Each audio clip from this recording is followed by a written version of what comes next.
All opposition parties in Nigeria are voicing concerns over the ambiguity surrounding the amendment of the electoral law to include electronic transmission of election results. Reacting to the debate, the Social Democratic Party describes as unimaginable and unpatriotic the actions of the 10th Senate to retain the transfer of results as contained in the 2022 Electoral Act. Three opposition parties, the PDP, ADC, and NMPP, had earlier issued a joint statement condemning and describing the actions of the 10th Senate as anti-people and anti-democratic.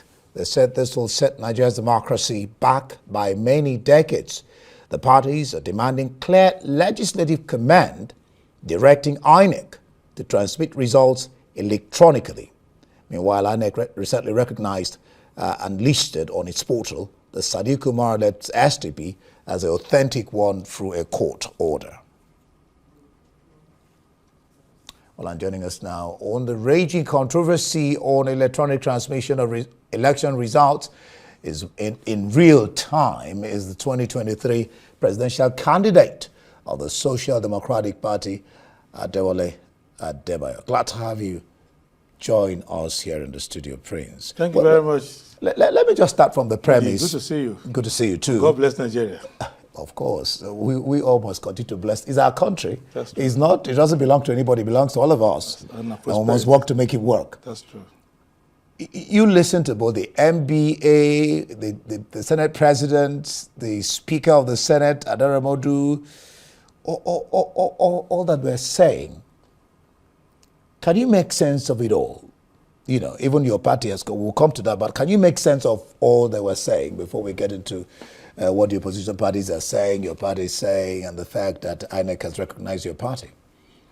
The issue at hand is that we have a duty to strengthen our democracy, especially at a time when the government is announcing to us that they've discovered a coup and they're trying to punish the coup plotters.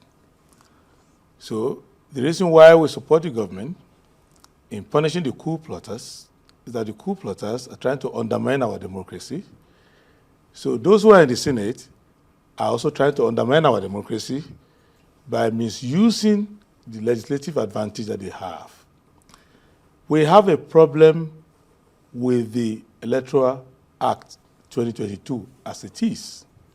There are many problems there, but one of which has consensus is that we need to give statutory backing to the initiative of INEC to transmit election results from the polling unit straight to their portal, which is the IRF.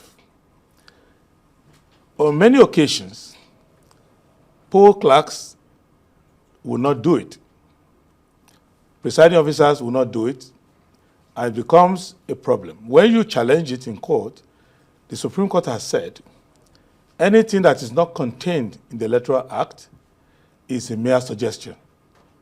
So they don't have to follow it. So the Senate had a duty to just let that language be.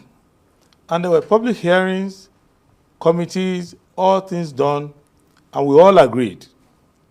Both the majority that Adebayo mentioned and the minority, everybody agreed that we should mandate INEC officials, once they get the result from EC8, to transmit it immediately, real time, right there, to IRF.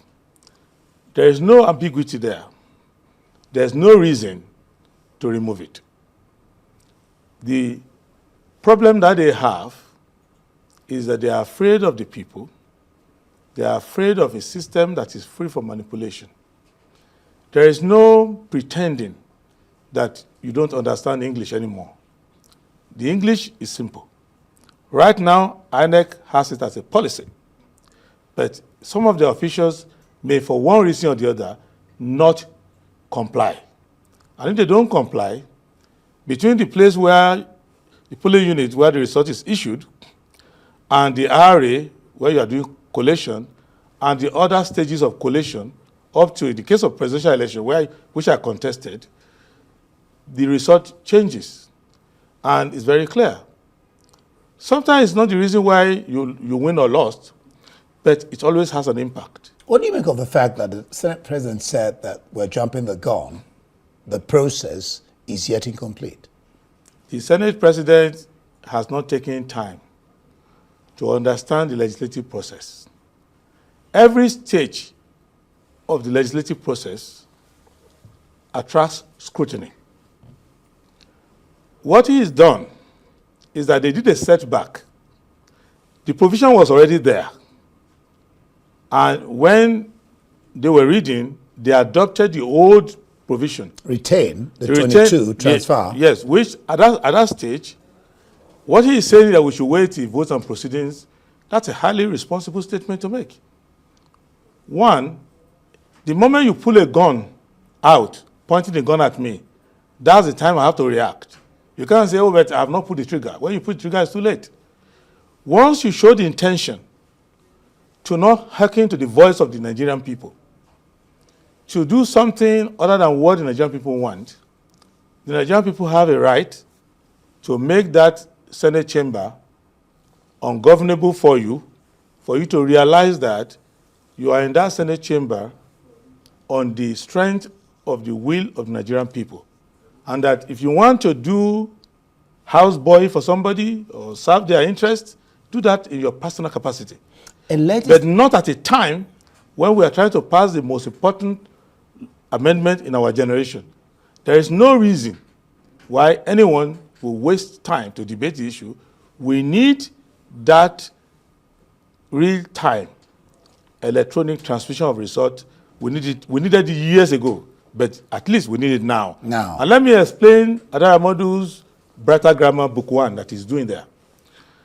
The real time is when the result happens. I was going to, okay, let me add this. Yes. So now you're talking about real time. I discussed with a legislative consultant who says both the opposition and the parties do not really know what they are asking for when it comes to real time, because elections, one, are not conducted electronically, and two, if elections were to end here by 2, for example, or all the polling stations by 2, you could have in one place 100 people, another place 2,000 people.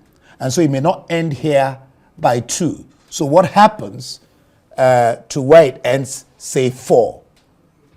That party should be talking about what he called the interpretation, where the interpretation part of the act. And parties are not talking about it. Let me explain something. You know, the word real time is a digital language. It came from computer. What real time means is that if I send you money at 2 o'clock through a bank payment system, if you get it at 2 o'clock, 2 seconds past 2 o'clock, it's real time. If you get it in the night, it's no longer real time. What they are trying to do, and if real time is disturbing them because some of them went to evening classes or whatever, they should change the language to immediate. What we want is this. One problem, the legislation is not saying, the provision is not saying that there should be transmission of votes. It is the results. So other argument is red herring. Whether you are voting electronically or not is not relevant. The requirement is not transmission of votes, it's transmission of results. And the real time for the results is the moment you derive the result and your agents and the officers sign it. That time is the real time. And the real time in one polling unit is not the real time in another polling unit. So you collect results in Gwagwalada and you finish at Gwagwalada Primary School and you finish at 5 p.m. They must still be voting in Kuje. Good. But by that 5 p.m., real time, the legal obligation on that agent to transmit it has arisen. And if he doesn't do it, he's violating the law. If he does it, and that some people are crying about bandwidth and all of that, if he does it and it's hanging in the air, that's not your problem. Because once you send it, you can't recall it. Yeah. And as IRF works, sometimes this data gets uploaded overnight, over the weekend. That's not a problem because we know that you have uploaded it in our presence and all the agents are happy. Then we wait to download it at the IRF. If you do it on Saturday, we see it on Monday, we know that no Jupiter can change it. Now, with what they have said in the immediate, Yes. what should the parties, the CSOs, and the citizenry be doing to probably, I don't know whether to use the phrase, make sure that what the citizens want, what Nigerians want, which is electronic transmission, is included in the Electoral Act, the amended Electoral Act? Let me seize this opportunity to warn Senator Godswill Akpabio, Speaker Abbas, those who work in National Assembly, and President Tinubu. I can tell you, we are extremely serious and sensitive about this electronic transmission. And if they want the democracy to end on this subject, we will give it to them. They must put it, because that's what the people want. Or they should resign and leave the place. If they think we are going to make noise for 2-3 days and forget about it, we are not. If you don't do electronic transmission, if you don't put it in the law, this election will not hold. And the government will leave.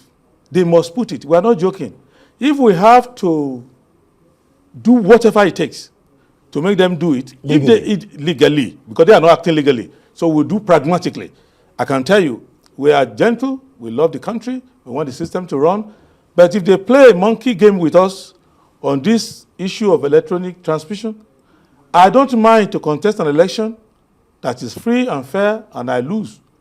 I will salute the winner.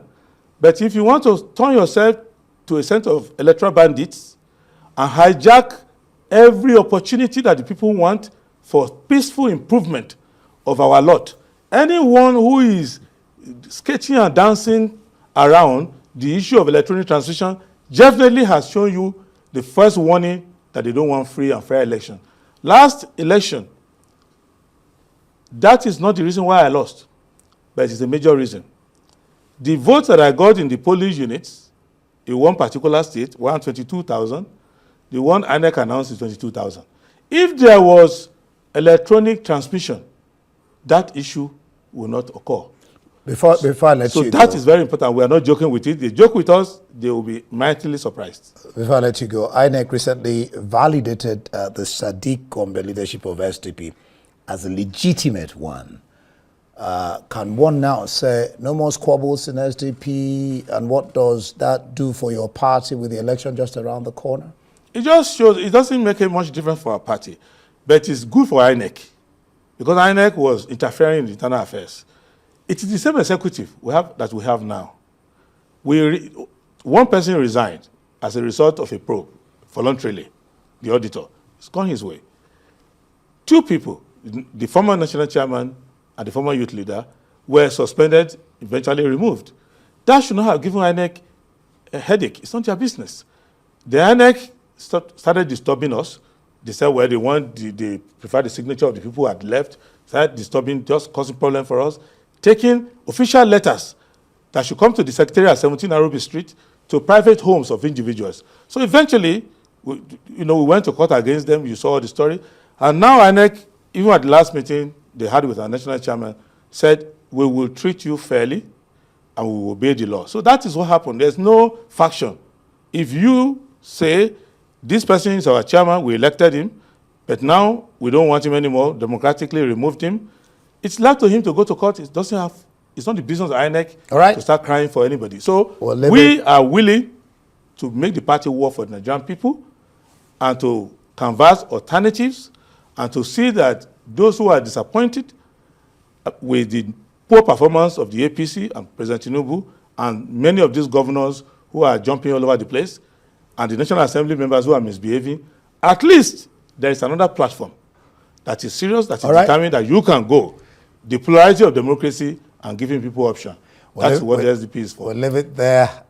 Prince Adebayo, 2023 presidential candidate of the Social Democratic Party. Thank you for your time. Thank you on indeed. Newsnight. Thank you, and God bless Nigeria.